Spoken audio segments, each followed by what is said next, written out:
야단목 채널을 찾아주셔서 감사드립니다. 구독과 좋아요는 사랑입니다. 이야기 시작하겠습니다. 구름 한 점 없는 밤하늘에 걸린 보름달이 유난히도 차갑게 빛나던 밤이었습니다. 경기도 어느 산자락 밑 고즈넉하게 자리 잡은 조씨 부인의 가옥은 마치 숨을 죽인 듯 적막감에 휩싸여 있었습니다. 조씨 부인은 이른 나이에 남편을 여의고 홀로 가문을 지키며 살아온 여인이었습니다. 그녀는 단아한 몸가짐과 꼿꼿한 성품으로 마을 사람들의 존경을 받았으나 그 깊은 속내에는 아무도 모를 외로움이 서려 있었습니다. 밤이 깊어지면 사랑채에서 들려오던 남편의 글 읽는 소리는 사라진 지 오래였고, 이제는 오직 마당 구석에 서 있는 대나무 숲이 바람에 비벼대는 서늘한 소리만이 정적을 깨울 뿐이었습니다. 조씨 부인은 등잔불을 나지막이 줄인 채 바느질 상자를 앞에 두고 앉아 있었습니다. 손끝에 닿는 명주천의 부드러움도 그녀의 차가운 마음을 녹이지는 못했습니다. 그러던 어느 날, 이 평온하다 못해 고여버린 연못 같은 집안에 낯선 파문이 일기 시작했습니다. 세상을 떠난 남편의 먼 친척이라는 자의 소개로 한 사내가 머슴으로 들어오게 된 것입니다. 사내의 이름은 만득이라 하였습니다. 만득은 겉보기에 투박하고 말수가 적었으나 그 눈빛만큼은 여느 머슴들과 달리 형형하게 빛나고 있었습니다. 그가 들어온 첫날부터 집안의 공기는 미묘하게 변했습니다. 만득은 힘이 장사라 장작을 패는 소리가 대문 밖까지 우렁차게 울려 퍼졌고, 그가 지나간 자리에는 묘하게 묵직한 기운이 남았습니다. 조씨 부인은 안방 문틈으로 그가 마당을 오가는 모습을 지켜보며 왠지 모를 기묘한 기분에 사로잡혔습니다. 저 사내는 과연 누구이며 무엇을 위해 이 외진 곳까지 흘러 들어온 것일까? 달빛이 창호지를 투과하여 방 안으로 길게 드리워질 때면 조씨 부인은 가슴 한 구석이 서늘해지는 것을 느꼈습니다. 그것은 공포라기보다는 오랫동안 멈춰있던 시간이 다시 움직이기 시작할 때 느끼는 생경한 떨림에 가까웠습니다. 조선의 산천이 깊은 잠에 든 시각, 조씨 부인의 가옥에는 그렇게 새로운 운명의 실타래가 서서히 풀리고 있었습니다. 만득이 이 집에 발을 들인 지 불과 사흘째 되던 날이었습니다. 그는 새벽 닭이 울기도 전에 일어나 마당을 쓸고 우물에서 물을 길어 올리는 등 무척이나 부지런한 모습을 보였습니다. 하지만 그의 행동에는 어딘가 모르게 절도가 있었고, 빗자루를 잡는 손길조차 평범한 농사꾼의 그것과는 사뭇 달랐습니다. 조씨 부인은 대청마루 끝에 앉아 그가 일하는 모습을 유심히 살펴보았습니다. 만득은 위통을 훌렁벗어 젖힌 채 마당 한복판에서 장작을 패고 있었습니다. 등줄기를 타고 흐르는 땀방울이 아침 햇살에 반짝였고, 도끼를 내리칠 때마다 굵직한 근육들이 꿈틀거렸습니다. 그런데 그때였습니다.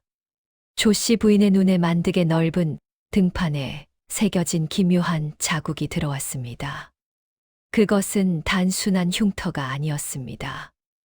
날카로운 칼날에 베인 듯한 상흔들이 복잡하게 얽혀 있었고, 그 사이사이에 붉은 빛을 띤 문신 같은 자국이 희미하게 남아 있었습니다. 조씨 부인은 자신도 모르게 숨을 들이켰습니다. 당시 조선의 법도 아래 몸에 문신을 새기거나 그런 험악한 흉터를 가진 자는 대개 정체를 숨긴 도망자이거나 관군에 쫓기는 대역죄인인 경우가 많았기 때문입니다. 하지만 만득의 표정은 그저 무심하기만 했습니다. 그는 자신의 등을 누군가 보고 있다는 사실을 아는지 모르는지 묵묵히 도끼질에만 전념할 뿐이었습니다.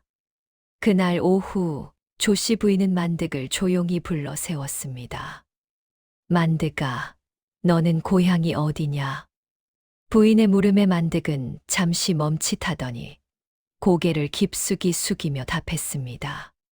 소인은 그저 산 너머 먼 곳에서 흘러들어온 떠돌이일 뿐입니다. 마님. 그의 목소리는 낮고 굵었으며 신뢰가 가는 어조였지만 정작 중요한 질문에는 확답을 피하는 기색이 역력했습니다.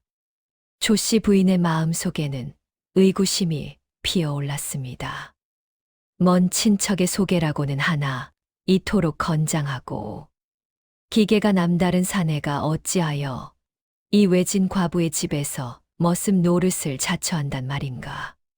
게다가 그의 등 뒤에 새겨진 그 서슬퍼런 흔적들은 무엇을 의미하는 것일까? 의문은 꼬리에 꼬리를 물고 이어졌고 그날 밤 조씨 부인은 쉽게 잠을 이룰 수 없었습니다. 창밖으로 들려오는 만득의 거친 숨소리가 마치 담장을 넘어 안방까지 전해지는 듯하여 그녀는 밤새도록 이불자락을 꼭 움켜쥐고 있어야만 했습니다. 며칠이 지나도록 조씨 부인의 머릿속에는 만득의 등에 새겨진 그 기이한 문양이 떠나지 않았습니다. 그것은 마치 살아있는 짐승이 몸부림친 흔적 같기도 했고 복잡한 지도를 그려놓은 것 같기도 했습니다. 마을 장터에 다녀오던 길에 부인은 우연히 동네 안악들이 수군거리는 소리를 듣게 되었습니다. 최근 인근 고을에서 정체 모를 괴한들이 출몰하여 부유한 집안의 가산을 털고 흔적도 없이 사라진다는 흉흉한 소문이었습니다. 부인의 발걸음은 절로 무거워졌습니다. 혹시 저 사내가 그 무리와 연관된 자는 아닐까 하는 의심이 가슴 한구석을 찔렀기 때문입니다. 집으로 돌아온 부인은 일부러 만득의 방 근처를 서성였습니다. 그때 사랑채 구석방에서 낮게 읊조리는 듯한 소리가 들려왔습니다. 그것은 일반적인 사투리도 아니었고 그렇다고 글을 읽는 선비의 낭독도 아니었습니다. 마치 주문을 외거나 무언가 비장한 결심을 다지는 듯한 기묘한 떨림이 담긴 소리였습니다. 부인은 조심스럽게 창호지 근처로 다가갔습니다. 손가락 끝으로 살짝 구멍을 내어 안을 살피려던 찰나 안에서 갑자기 소리가 뚝 끊겼습니다. 정막이 흐르는 가운데 부인의 심장 소리만이 고동쳤습니다. 곧이어 방 안에서 나지막한 목소리가 흘러나왔습니다. 마님, 밤 공기가 차오르는데 어찌 예 서 계십니까? 만득의 목소리였습니다. 부인은 소스라치게 놀라 뒤로 물러섰습니다. 방 안에서는 불도 켜지 않았는데 그는 부인의 존재를 단번에 알아차린 것이었습니다. 부인은 애써 침착함을 유지하며 목소리를 가다듬었습니다. 달빛이 좋아 잠시 마당을 거닐었을 뿐이다. 너도 일찍 잠자리에 들거라. 부인은 황급히 안채로 돌아왔으나 손끝이 미세하게 떨리고 있었습니다. 만득은 평범한 장정이 아니었습니다. 기척만으로 상대의 위치를 파악하는 능력은 오직 고도로 훈련된 자만이 가질 수 있는 재주였기 때문입니다. 그날 밤 부인은 꿈을 꾸었습니다. 안방문이 서서히 열리고 거대한 검은 그림자가 등불을 든 채 자신을 내려다보는 꿈이었습니다. 그 그림자의 등에는 낮에 보았던 붉은 문양이 불길하게 타오르고 있었고 사내는 아무 말 없이 부인의 목 언저리에 차가운 칼날을 갖다 대었습니다. 식은 땀을 흘리며 깨어난 부인은 창밖을 보았습니다. 만득의 방에는 여전히 정적만이 감돌고 있었지만 부인은 직감했습니다. 이 고요함이 폭풍 전야의 일시적인 평화일지도 모른다는 사실을 말입니다. 며칠 뒤 마을의 분위기는 급격히 냉각되었습니다. 인근 고을에서 정체를 알 수 없는 무리들에 의해 참변을 당한 가문의 소식이 전해졌기 때문입니다. 범인들은 흔적 하나 남기지 않았으며 오직 그들이 다녀간 자리에는 붉은색 깃발만이 꽂혀 있었다는 흉흉한 이야기가 돌았습니다. 조 씨 부인은 그 소식을 듣는 순간 가슴이 철렁 내려앉았습니다. 만득의 등에서 보았던 그 붉은 기운과 겹쳐 보였기 때문입니다. 그날 이후 만득의 행동은 더욱 기이해졌습니다. 그는 평소보다 훨씬 늦은 시각까지 마당 구석구석을 살피고 담벼락 아래에 뾰족한 돌들을 매설하거나 대문 빗장을 보강하는 등 마치 전쟁을 준비하는 군사처럼 움직였습니다. 조 씨 부인은 그를 불러 물었습니다. 만드가, 요즘 마을 인심이 흉흉한데 너는 어찌 그리 분주히 움직이느냐? 만득은 잠시 하던 일을 멈추고 부인을 똑바로 바라보았습니다. 마님, 산짐승이 마을까지 내려올 조짐이 보이기에 미리 대비하는 것뿐입니다. 걱정하지 마시고 밤에는 절대로 문을 열지 마십시오.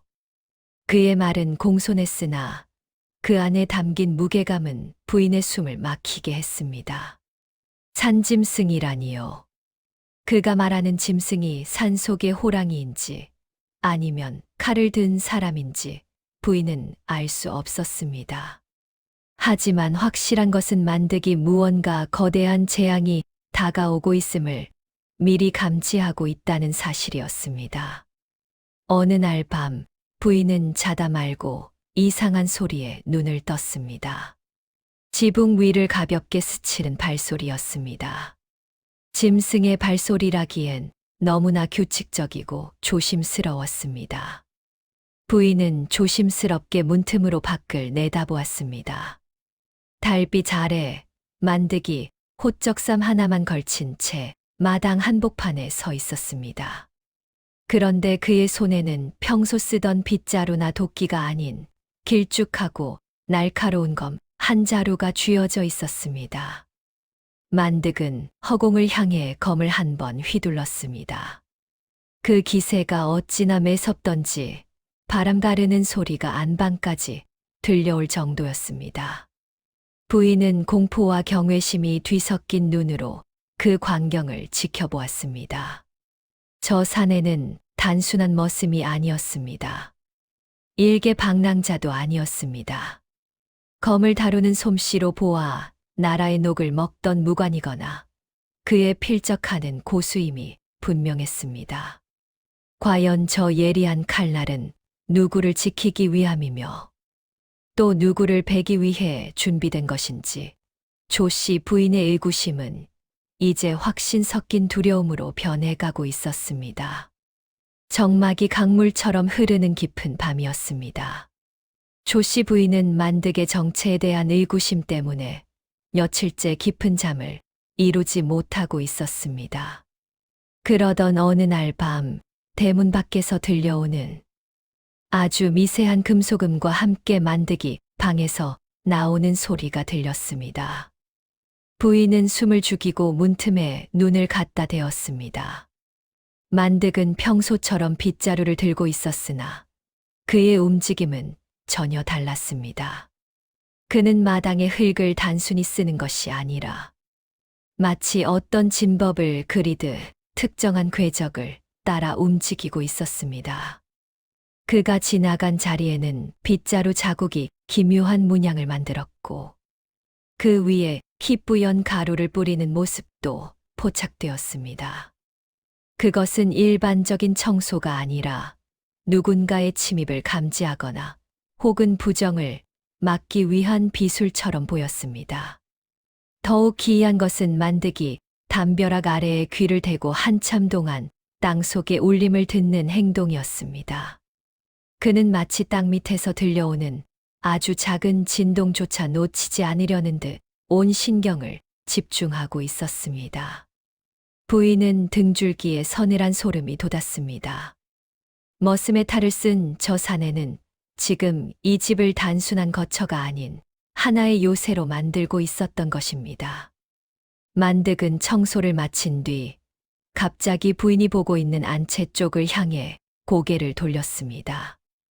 부인은 깜짝 놀라 몸을 뒤로 숨겼으나 그의 낮은 목소리가 정적을 뚫고 들려왔습니다. 마님, 아직 깨어 계신 것을 압니다. 오늘 밤은 유난히 바람이 차니 촛불을 끄고 깊은 잠을 청하십시오. 무슨 일이 있어도 절대 밖을 내다보지 마시고 안방 문거리를 단단히 걸어 잠그셔야 합니다. 그의 말투는 정중했으나 거부할 수 없는 압도적인 권위가 서려 있었습니다. 부인은 떨리는 손으로 문고리를 확인했습니다. 만득은 다시 무심한 머슴의 얼굴로 돌아가 제 방으로 사라졌지만 그가 마당에 남긴 기묘한 빗자루 자국들은 달빛을 받아 은은하게 빛나고 있었습니다. 그것은 마치 이 집을 지키는 보이지 않는 울타리 같기도 했고 다가올 비바람을 예고하는 불길한 복선 같기도 했습니다. 부인은 그제야 깨달았습니다. 평화로웠던 자신의 일상이 이미 거대한 소용돌이의 한복판에 들어와 있다는 사실을 말입니다. 그날 밤 조씨 부인은 가위 눌린 듯 무거운 잠에 빠져들었습니다. 꿈결에 들려오는 소리는 바람 소리도 대십 부딪히는 소리도 아니었습니다. 그것은 몇 해 전 세상을 떠난 남편의 목소리였습니다. 부인, 정신을 바짝 차려야 하오. 꿈속에서 남편은 평소의 인자한 모습이 아니었습니다. 관복은 갈갈이 찢겨 있었고 얼굴에는 핏기가 하나도 없이 창백한 채로 부인의 어깨를 강하게 흔들었습니다. 남편은 피눈물을 흘리며 말을 이었습니다. 집 안에 호랑이를 들였으니 그 발톱이 우리 가문을 도륙할 것이요. 당장 그 사내를 내쫓지 않으면 조상의 묘자리조차 보존하지 못할 것이니 부디 내 말을 명심하시오. 남편의 외침과 함께 거센 폭풍우가 몰아쳤고 조씨 부인은 비명을 지르며 자리에서 일어났습니다. 온몸은 식은땀으로 흠뻑 젖어 있었고 심장은 터질 듯이 요동쳤습니다. 단순한 꿈이라 치부하기엔 너무나 생생했습니다. 부인은 떨리는 손으로 물그릇을 찾았으나 창밖에서 들려오는 만득의 도끼질 소리에 소스라치게 놀랐습니다. 아직 해가 뜨기도 전인 미명의 만득은 무엇을 그리 급하게 준비하는지. 장작 패는 소리가 평소보다 훨씬 날카롭고 매서웠습니다. 부인은 꿈속 남편의 경고가 자꾸만 귓가에 맴돌아 견딜 수가 없었습니다. 부인은 창문을 조금 열어 마당을 살폈습니다. 만득은 장작을 패는 것이 아니었습니다. 그는 장작 끝을 뾰족하게 깎아 살상용 목책을 만들고 있었습니다. 그 눈빛은 평소의 어수룩한 머슴의 것이 아니라 전쟁터를 누비는 병사의 살기로 가득 차 있었습니다. 부인은 확신했습니다.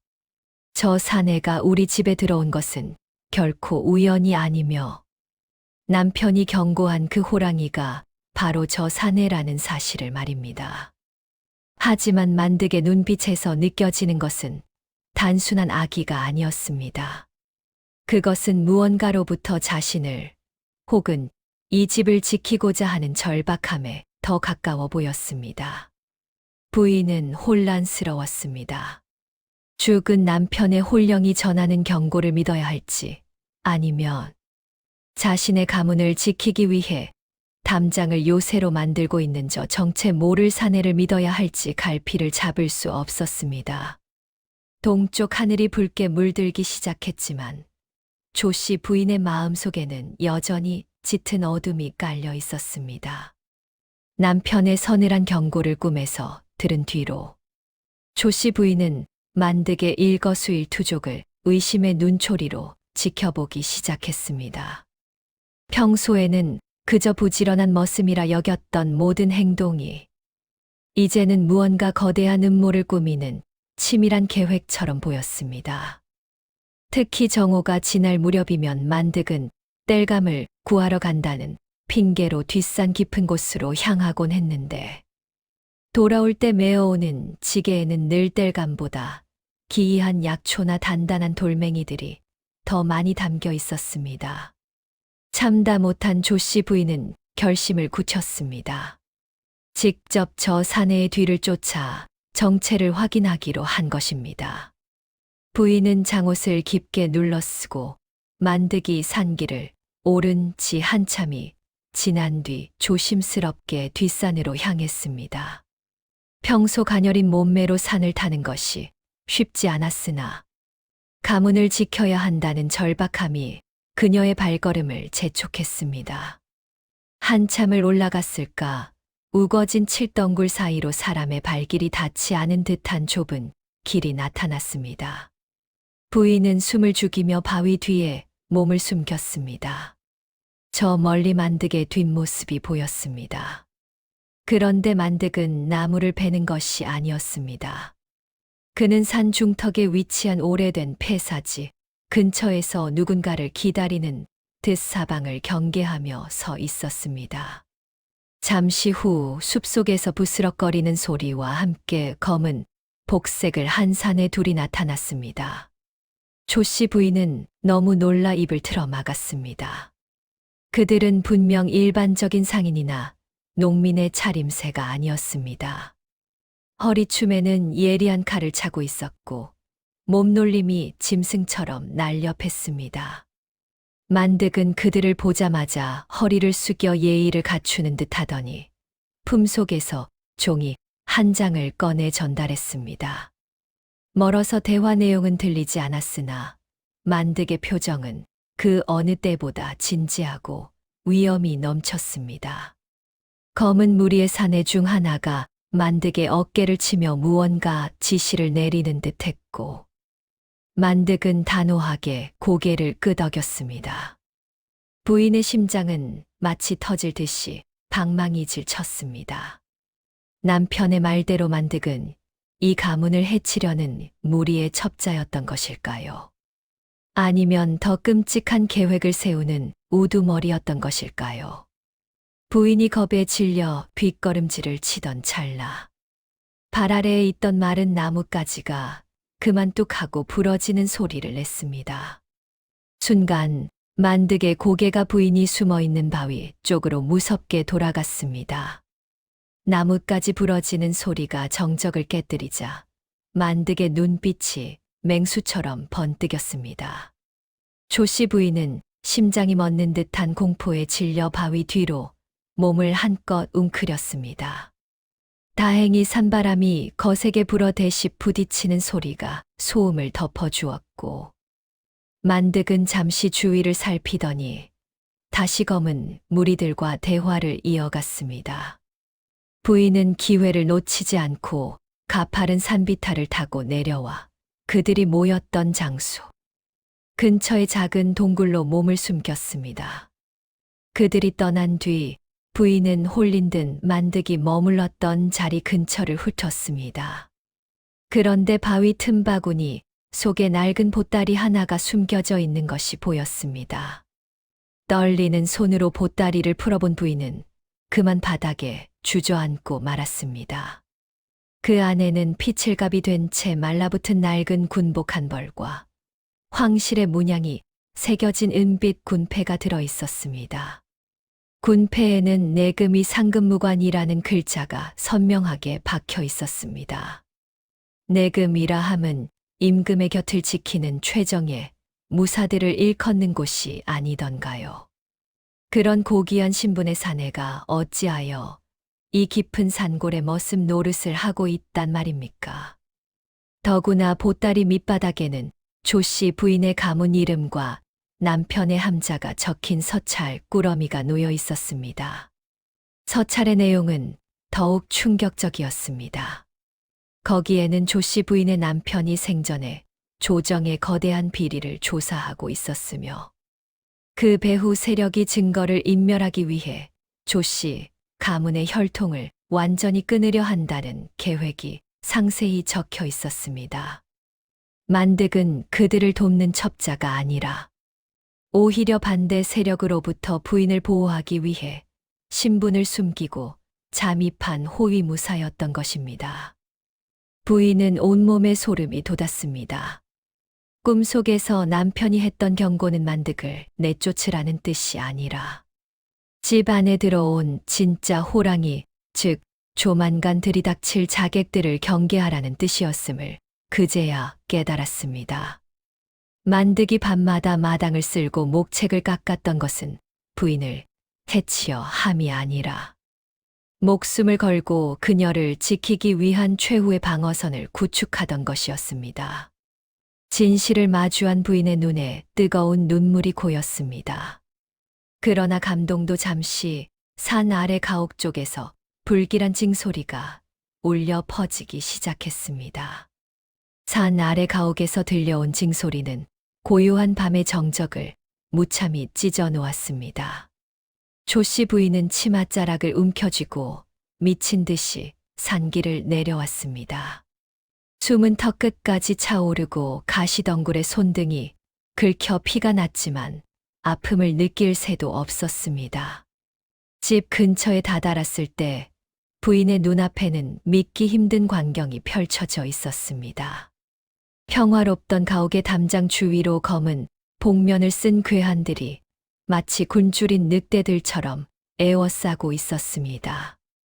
그들의 손에는 달빛을 받아 서늘하게 빛나는 곡도들이 들려 있었고, 그중 한 명은 이미 대문을 부수고 마당 안으로 발을 들이고 있었습니다.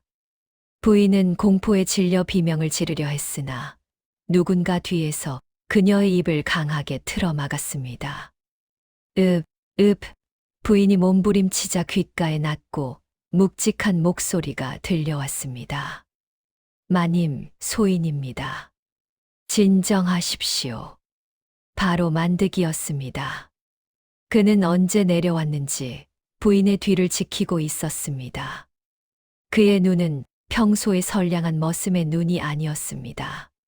적의 숨통을 단숨에 끊어놓을 듯한 살기로 가득 찬 전사의 눈이었습니다. 만득은 부인을 커다란 바위 뒤에 앉히며 나지막이 속삭였습니다. 여기서 절대 움직이지 마십시오. 소인이 상황을 정리하겠습니다. 만득은 말을 마치자마자 품속에서 단검 한 자루를 꺼내 쥐었습니다. 그리고는 마치 그림자처럼 소리 없이 어둠 속으로 스며들었습니다. 곧이어 마당 안에서 처절한 비명이 울려 퍼졌습니다. 괴한들이 안채를 향해 달려들려던 찰나 만득이 뿌린 수표 날카로운 금속 조각들이 허공을 갈랐습니다. 앞장서던 괴한 2명이 목을 움켜쥐며 쓰러졌고 나머지 무리는 당황하여 사방을 경계하기 시작했습니다. 하지만 만득은 보이지 않았습니다. 그는 자신이 밤마다 쓸고 닦으며 지형을 익혀두었던 마당의 구석구석을 활용하여 귀신 같은 몸놀림으로 적들을 하나씩 처단해 나갔습니다. 조씨 부인은 떨리는 눈으로 그 광경을 지켜보며 자신이 얼마나 큰 오해를 하고 있었는지 뼈저리게 느꼈습니다. 마당은 순식간에 아수라장으로 변했습니다. 달빛 아래 춤추는 만득의 움직임은 사람이 아니라 마치 한 마리의 거대한 흑표범과도 같았습니다. 그는 무거운 도끼를 휘두르던 머슴의 투박한 몸짓을 완전히 벗어던졌습니다. 그가 손에 쥔 것은 산에서 숨겨두었던 예리한 환도였습니다. 검신이 달빛을 튕겨낼 때마다 괴한들의 비명이 사방에서 터져 나왔습니다. 괴한들의 우두머리로 보이는 자가 소리쳤습니다. 이놈, 일개 머슴 주제에 감히 누구 앞을 막아서느냐. 하지만 만득은 대꾸조차 하지 않았습니다. 대신 그는 낮은 자세로 바닥을 훑으며 전진했습니다. 적들이 휘두르는 칼날이 만득의 옷깃을 스치기도 전에 만득의 칼날은 이미 적의 급소를 정확히 꿰뚫고 지나갔습니다. 어둠 속에서 번뜩이는 만득의 안광은 보는 이의 넋을 빼놓을 만큼 강렬했습니다. 조씨 부인은 바위 뒤에서 숨조차 제대로 쉬지 못한 채 그 광경을 목도했습니다. 만득이 밤마다 마당에 그어놓았던 기묘한 선들은 단순한 자국이 아니었습니다. 그것은 적의 보법을 제한하고 자신의 이동 경로를 최적화한 일종의 전투 진법이었던 것입니다. 괴한들이 그 선을 밟을 때마다 중심을 잃고 비틀거리면 만득은 여지없이 그 틈을 파고들어 치명상을 입혔습니다. 갑자기 괴한 3명이 동시에 만득을 향해 달려들었습니다. 절체절명의 순간 만득은 담벼락을 박차고 허공으로 솟구쳤습니다. 그는 공중에서 몸을 비틀며 칼을 휘둘렀고 단 한 번의 궤적에 3명의 목줄기에서 붉은 선혈이 뿜어져 나왔습니다. 바닥에 내려선 만득의 등 뒤로 땀과 피가 섞여 흘러내렸고 호적삼이 찢겨나가며 그 기괴한 흉터와 문양이 다시 드러났습니다.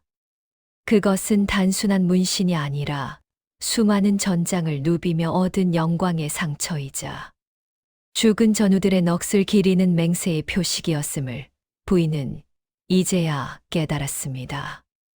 만득은 거칠게 숨을 몰아쉬며 남은 적들을 노려보았습니다.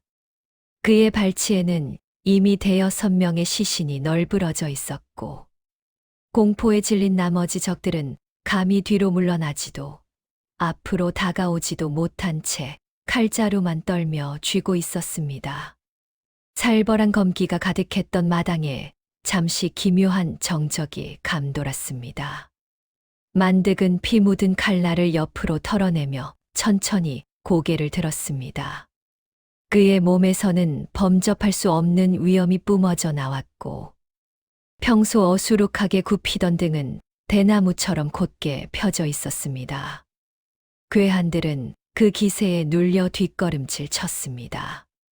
마님, 이제 나오셔도 됩니다. 만득의 목소리는 낮았지만 흔들림이 없었습니다. 조씨 부인은 바위 뒤에서 떨리는 다리로 일어나 마당으로 걸어 들어왔습니다. 시신들이 즐비한 처참한 광경에 부인은 구역질이 올라왔으나 자신을 지키기 위해 피칠갑이 된 만득의 뒷모습을 보자 가슴 한편이 저려왔습니다.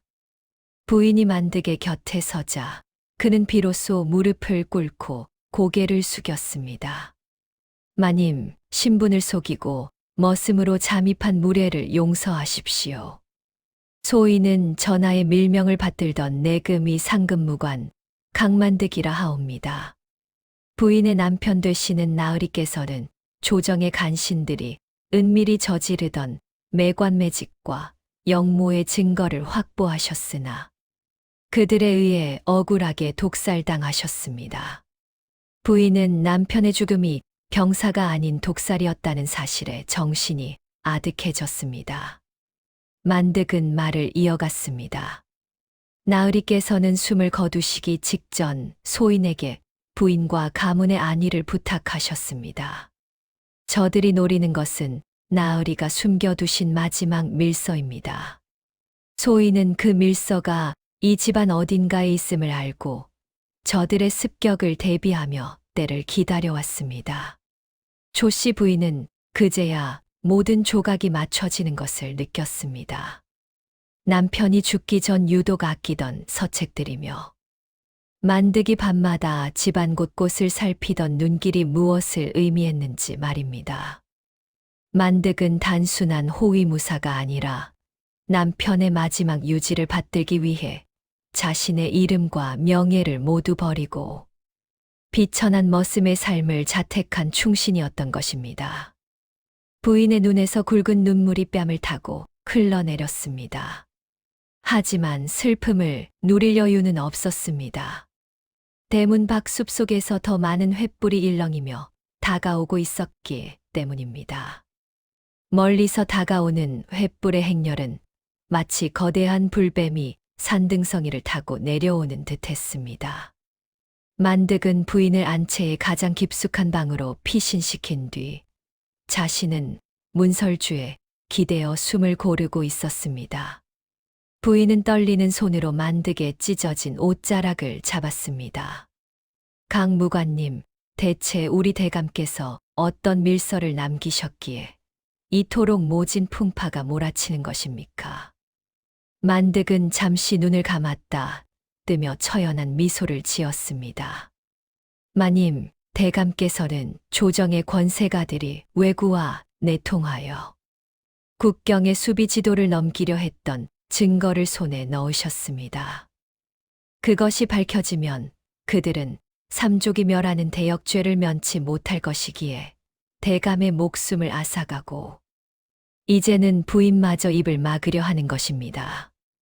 부인은 남편의 강직했던 성품을 떠올렸습니다. 그는 나라의 안위를 위해서라면 자신의 목숨도 초계와 같이 버릴 선비였습니다. 만득은 품속에서 작은 비단 주머니를 꺼내 부인에게 건넸습니다.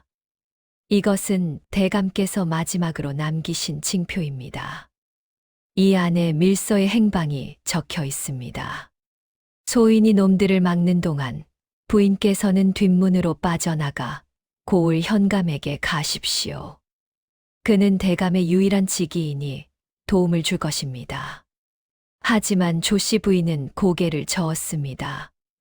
내 남편을 죽인 원수들이 저기 오고 있는데 어찌 나 혼자 살겠다고 도망치겠습니까? 만득은 부인의 단호한 눈빛에 당황하면서도 깊은 감동을 받은 듯 했습니다.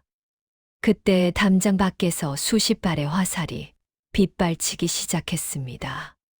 화살 촉에는 기름 묻은 솜이 감겨 있었고 곧 가옥 여기저기에서 불길이 치솟았습니다. 만득은 부인을 등 뒤로 숨기며 칼을 고쳐 쥐었습니다. 마님, 오늘 소인의 목숨은 이미 주인님께 드린 것입니다.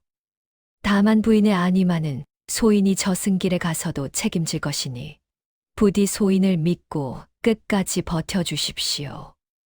불타는 집안의 열기와 다가오는 적들의 살기가 뒤섞여 마당은 생지옥으로 변해가고 있었습니다. 이제는 피할 곳도 물러설 곳도 없는 진검승부만이 남아 있었습니다. 불길이 거세게 타오르며 가옥의 지붕을 집어삼킬 듯 넘실거렸습니다. 매캐한 연기가 사방을 덮친 가운데 대문을 부수고 들어온 자들은 앞서 온 자객들과는 격이 달랐습니다. 그들은 정예병의 갑주를 갖추고 있었으며 그들의 중심에는 화려한 비단 도포를 걸친 사내 하나가 위압적인 자세로 서 있었습니다. 그 사내의 손에는 마을 사람들이 두려워하던 그 붉은 깃발이 들려 있었습니다. 조씨 부인은 그 사내의 얼굴을 확인하는 순간 비명조차 지르지 못할 만큼 큰 충격을 받았습니다. 그는 남편이 살아생전 형님이라 부르며 따랐던 조정의 권세가 박대감이었습니다. 박대감은 비릿한 웃음을 지으며 만득을 내려다보았습니다.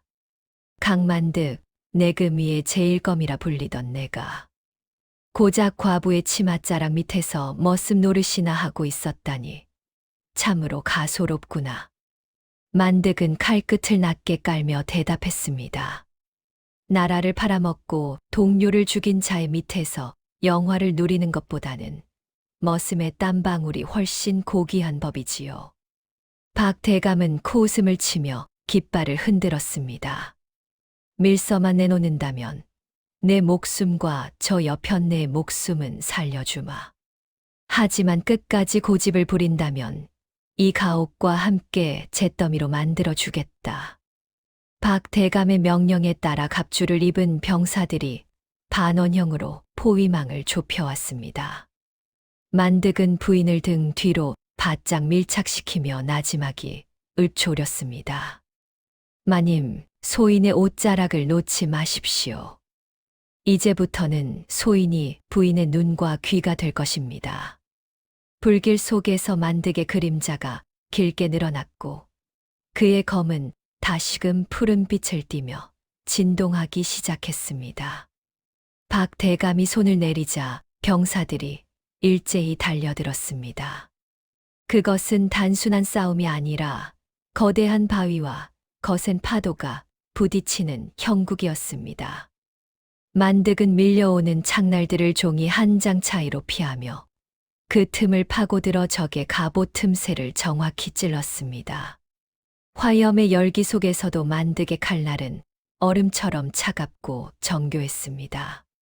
조씨 부인은 만득의 등에서 전해지는 뜨거운 열기와 굳건한 박동을 느끼며 죽음의 공포 속에서도 묘한 신뢰를 느꼈습니다. 사방이 불길로 뒤덮인 가옥의 마당은 이제 뜨거운 열기와 매캐한 연기로 가득 찼습니다.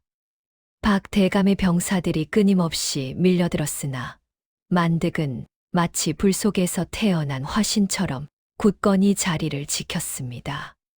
그는 한 손으로는 조씨 부인을 부축하고 다른 한 손으로는 귀신 같은 검술을 펼치며 적들을 물리쳤습니다.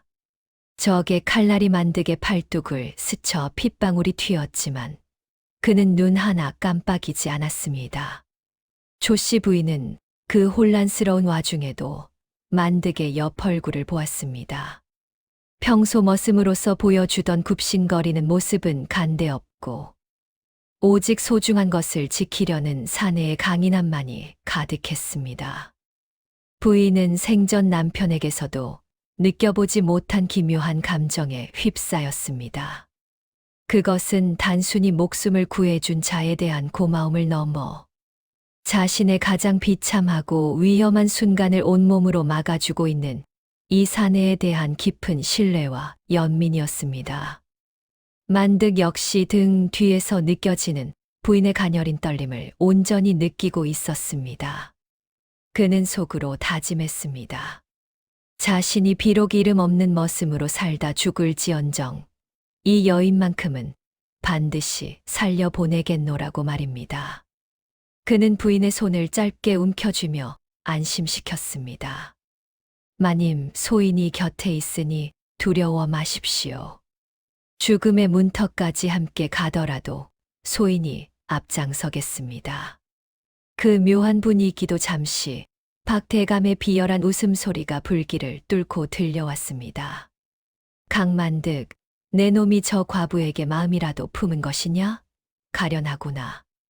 내금위의 영웅이 고작 아녀자의 치맛자락에 목숨을 거니 말이다. 박 대감은 직접 화를 들어 만득이 아닌 부인을 겨냥했습니다. 비겁하게도 만득의 유일한 약점을 공격하려 한 것입니다.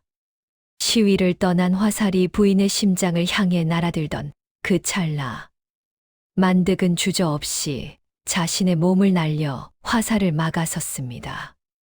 퍽 소리와 함께 화살이 만득의 어깨에 깊숙이 박혔습니다. 부인은 비명을 지르며 그를 붙잡았으나 만득은 어깨에 박힌 화살을 그대로 꺾어버리며 다시 검을 세웠습니다.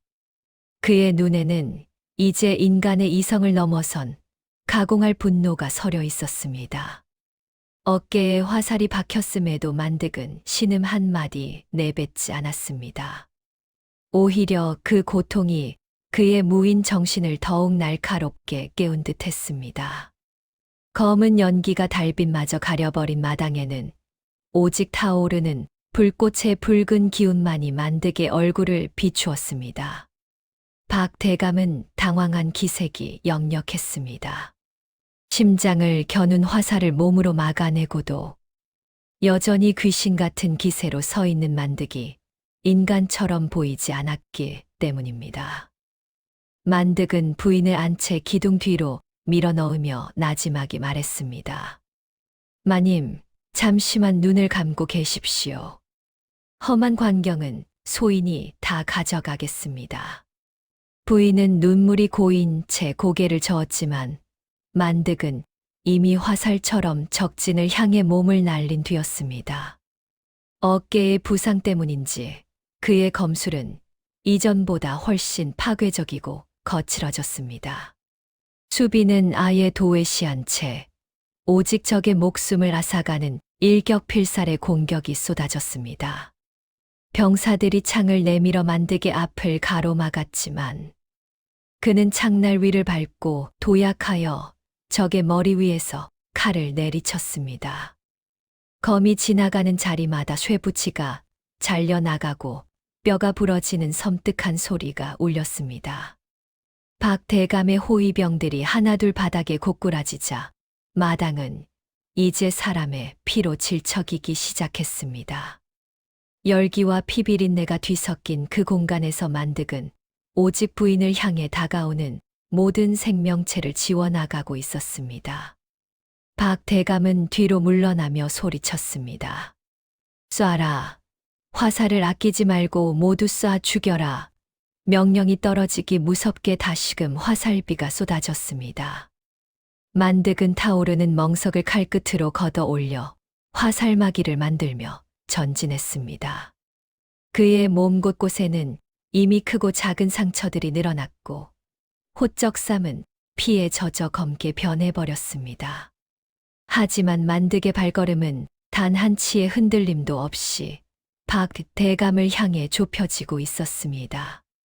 조씨 부인은 기둥을 붙잡은 채 그 처절한 뒷모습을 보며 저 사내의 영혼이 자신을 위해 불타고 있음을 온몸으로 느꼈습니다.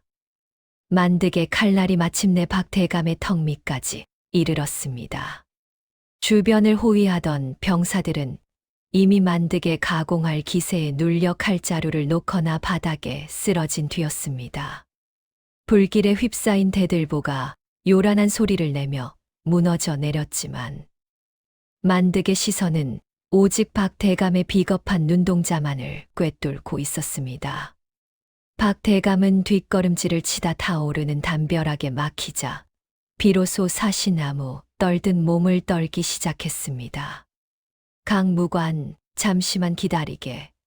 내가 자네에게 조정의 요직을 약속함은 물론 평생 먹고 살 재물을 주겠네.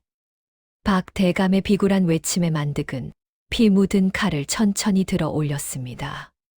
당신이 죽인 내 주군과 동료들의 목숨값이 고작 그따위 재물이란 말인가. 만득의 목소리는 지옥에서 들려오는 울림처럼 서늘했습니다.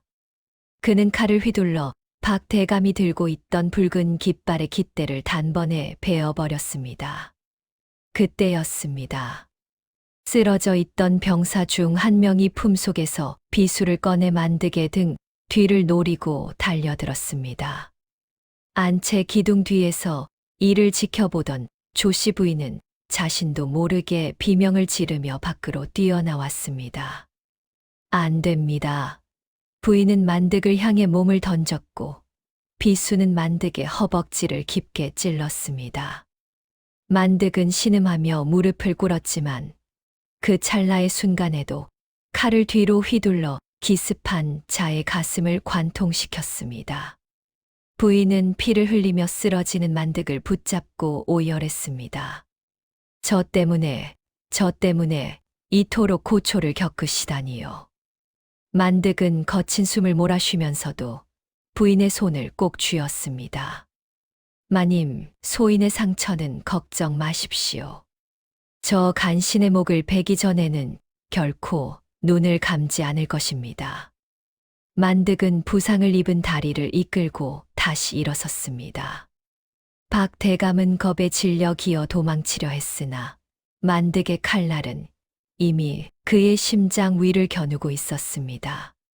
정의가 무너진 세상에서 일개 머슴이라 불리던 무사의 칼끝이 비로소 탐욕에 찌든 권력의 심장을 심판하려 하고 있었습니다. 불길은 이제 가옥 전체를 집어삼킬 듯 맹렬하게 타올랐습니다. 무너지는 석가래 사이로 불꽃이 비처럼 쏟아졌고 매캐한 연기가 시야를 가렸습니다. 만득은 허벅지의 통증을 잊으려는 듯 입술을 꽉 깨물었습니다. 박 대감은 구석으로 몰려 막다른 길에 다다르자 품속에서 숨겨두었던 단창을 꺼내 들며 최후의 발악을 시작했습니다. 이놈 죽으려면 혼자 죽을 것이지 감히 내 앞길을 막느냐. 박 대감이 단창을 휘두르며 달려들었으나 만득의 칼날은 번개보다 빨랐습니다. 쇠와 쇠가 부딪히는 날카로운 소리가 불길의 포효를 뚫고 울려 퍼졌습니다. 만득은 부상당한 다리를 축으로 삼아 몸을 회전시키며 박 대감의 창날을 흘려보냈습니다. 그리고는 틈을 놓치지 않고 박 대감의 어깨를 깊게 베었습니다. 비명과 함께 박 대감이 바닥을 굴렀고 그가 소중히 품고 있던 밀석 꾸러미가 바닥에 떨어졌습니다. 조씨 부인은 뜨거운 열기 속에서도 그 밀서를 향해 손을 뻗었습니다. 남편의 목숨과 박군 그리고 이 집안의 머슴이 피를 흘려 지켜낸 소중한 진실이었습니다. 부인이 밀서를 확보하자 만득은 비로소 안도의 미소를 지었습니다. 하지만 기쁨도 잠시 가옥의 본체가 거대한 소리를 매며 무너지기 시작했습니다.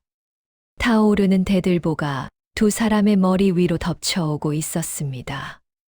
만득은 마지막 힘을 짜내어 부인을 옆으로 밀쳐냈습니다. 마님 피하십시오. 굉음과 함께 자욱한 먼지와 불꽃이 일어났습니다. 부인은 정신없이 만득의 이름을 부르며 불길 속을 헤맸습니다.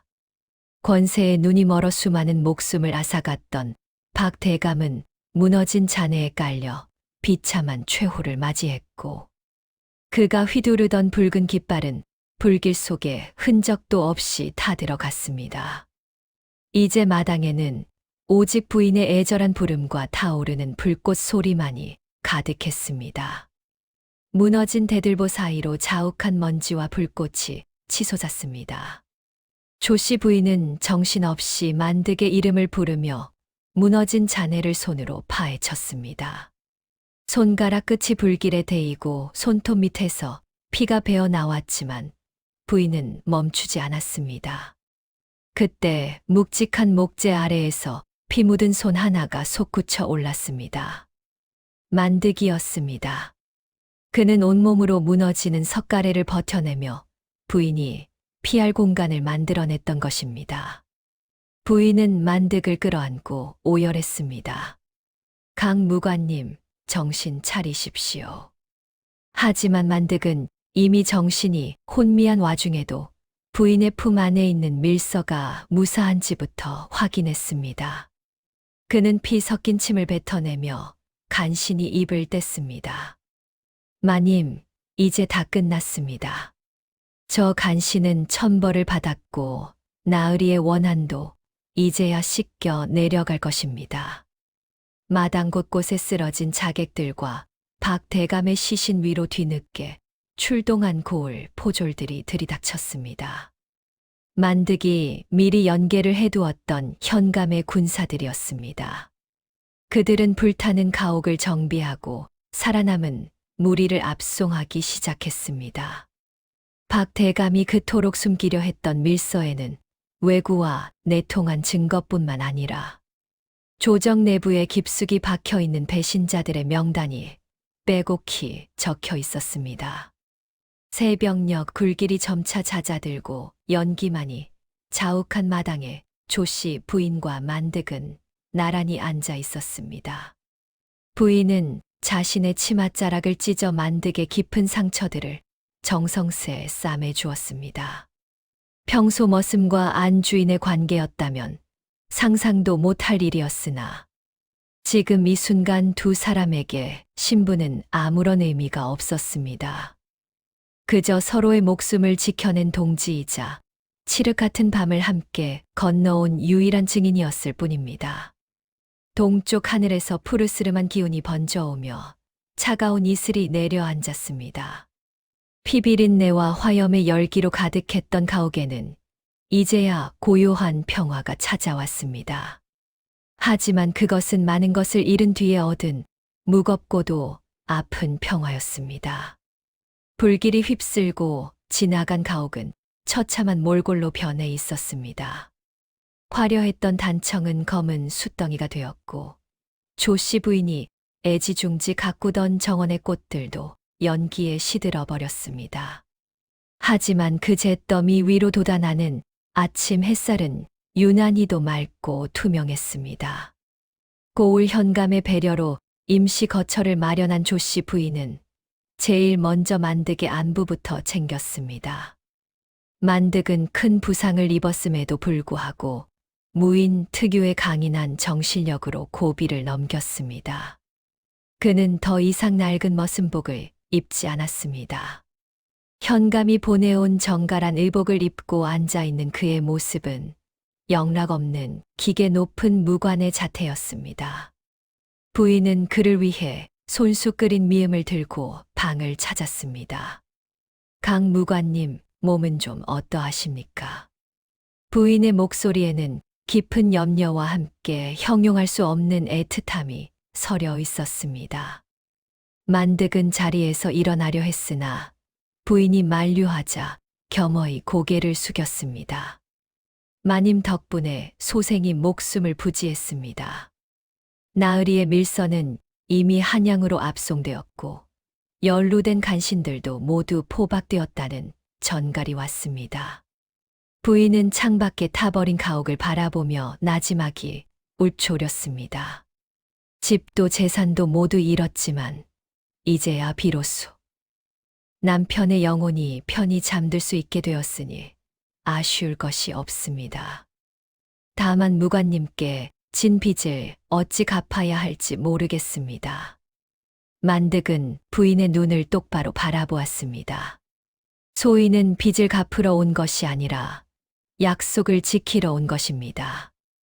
나으리와의 약속, 그리고 저 자신과의 약속 말입니다. 두 사람 사이에는 긴 침묵이 흘렀습니다. 그것은 어색한 정적이 아니라 말하지 않아도 서로의 진심을 온전히 느낄 수 있는 깊은 이해의 시간이었습니다. 비록 가옥은 무너졌으나 그 시련을 통해 두 사람의 마음 속에는 세상, 그 무엇보다 단단하고 고귀한 인연의 뿌리가 내려져 있었습니다. 사건이 수습되고 계절이 한 차례 바뀐 뒤 조씨 부인은 가문을 다시 일으키는 대신 작은 서당을 여러 아이들을 가르치기로 했습니다. 만득은 내금위로 복귀하라는 조정의 부름을 정중히 사양하고 부인의 곁에 남아 아이들에게 호신술과 무예를 가르치는 사범이 되었습니다. 이제 마을 사람들은 그를 만득이라 부르지 않고 존경을 담아 강 선생이라 불렀습니다. 두 사람은 더 이상 주인과 머슴이 아니었습니다. 함께 차를 마시며 세상을 논하고 아이들의 웃음소리를 들으며 저물어가는 노을을 감상하는 평범하고도 소중한 동반자가 되었습니다. 비록 시작은 기묘한 의심과 피비린내 나는 혈투였으나 끝은 서로의 영혼을 보듬는 따스한 햇살이었습니다. 시청자 여러분, 오늘 들려드린 이야기 속에서 우리는 무엇을 보았습니까? 겉모습만 보고 사람을 판단했던 편견. 그리고 진실을 마주했을 때 비로소 열리는 새로운 세상의 문을 보았습니다. 때로는 우리 삶에 들이닥치는 모진 풍파가 사실은 썩은 가지를 쳐내고 새로운 싹을 틔우기 위한 필연적인 과정일지도 모릅니다. 지금 당장 앞이 보이지 않는 어둠 속에 계신다 하더라도 낙심하지 마십시오. 여러분 곁에도 보이지 않는 곳에서 묵묵히 마당을 쓸어주는 만드기와 같은 인연이 반드시 존재할 것이며 그 시련 끝에는 반드시 고요하고 찬란한 아침이 기다리고 있을 것입니다. 오늘의 이야기가 여러분의 마음에 작은 울림과 위로가 되었기를 진심으로 바랍니다. 여러분의 따뜻한 구독과 좋아요는 이 이야기꾼이 더 깊고 감동적인 비화를 찾아내는 데 큰 힘이 됩니다. 소중한 시간 내어 끝까지 경청해 주셔서 대단히 감사합니다. 다음에도 더욱 기묘하고도 가슴 뭉클한 조선의 이야기로 찾아뵙겠습니다. 항상 평안하십시오.